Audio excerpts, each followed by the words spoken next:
What's going on, everybody? Your boy SS Family. I'm back again with another one. Finally, it's been a couple months, I know. You could tell this footage is old. It's from April. You can still see the snow on the ground, but hey, you never know. We in the Chicago area. It might snow one minute, be sunny the next. So anyway, had to take the Monte Carlo in. It's a '86 Monte Carlo. If you seen my last videos, you know I got an LS swap. And I'm taking it in today to my boy Chris at Streetcar headquarters so they can work out a few flaws I had. First issue I had was with the transmission line. Somehow the fitting cracked and it was leaking transmission fluid all over the ground. The second issue I had was at an idle. It'll cut off. So I'm going to take it back up to him and let them get it straight. I ain't too much worried about it. I know it's a fabricated car. It's going to take some time to work out the kinks and stuff. So she'll come together. I done came a long way already. I still got to get to the body shop, do suspension, rewire the lights. You can see it hanging. So pulling up to the shop, and what happens? The GoPro dies a fucking again. Story of my life.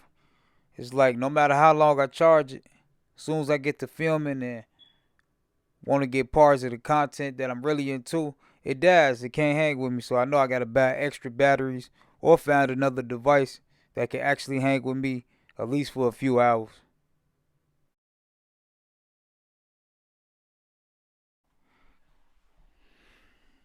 Alright, cool. Yeah, we made it back.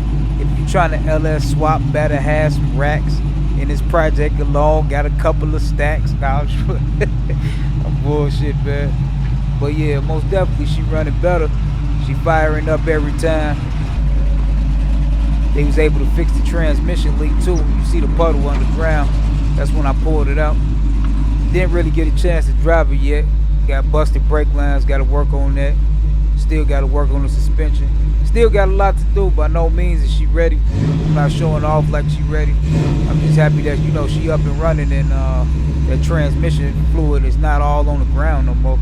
So that definitely helps, but I'm going to let her run for a minute.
Searching on Craigslist, and lo and behold, look what I found.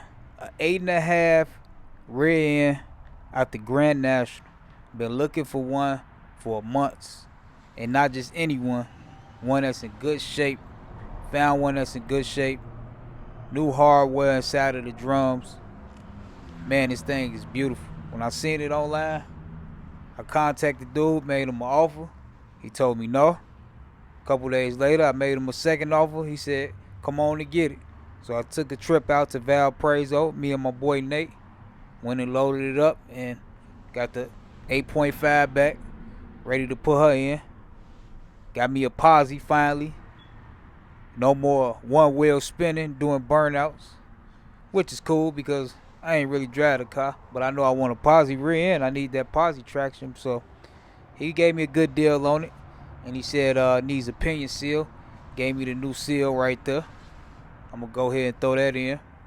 I'm gonna change the fluid in it and change the gasket. And I like that cover he put on there too. He's telling me how to when I put it back on, I gotta tighten it a certain way.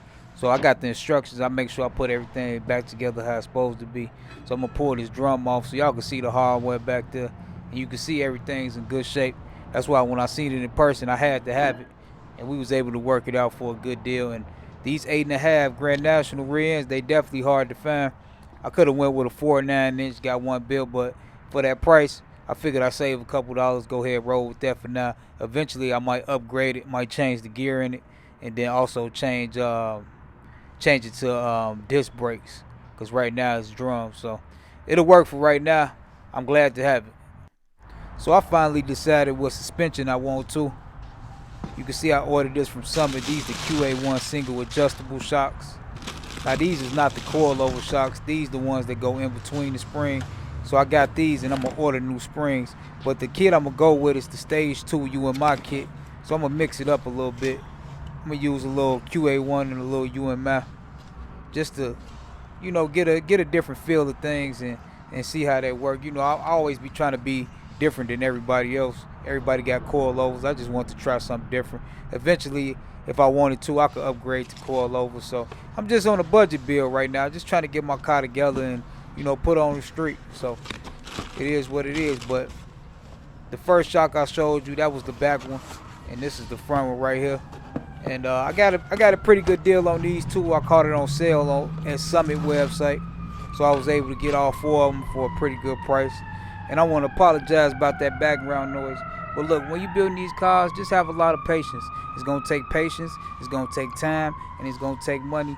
Everybody will say, man, you should have built the car like this. The next person will say, you should have did this, you should have did that. Just tell them to shut the fuck up, build the car how you want to, and you enjoy your car. But I'll catch y'all on the next one, man. Thanks for watching. Y'all like, comment, subscribe, and y'all have a blessed day. Peace.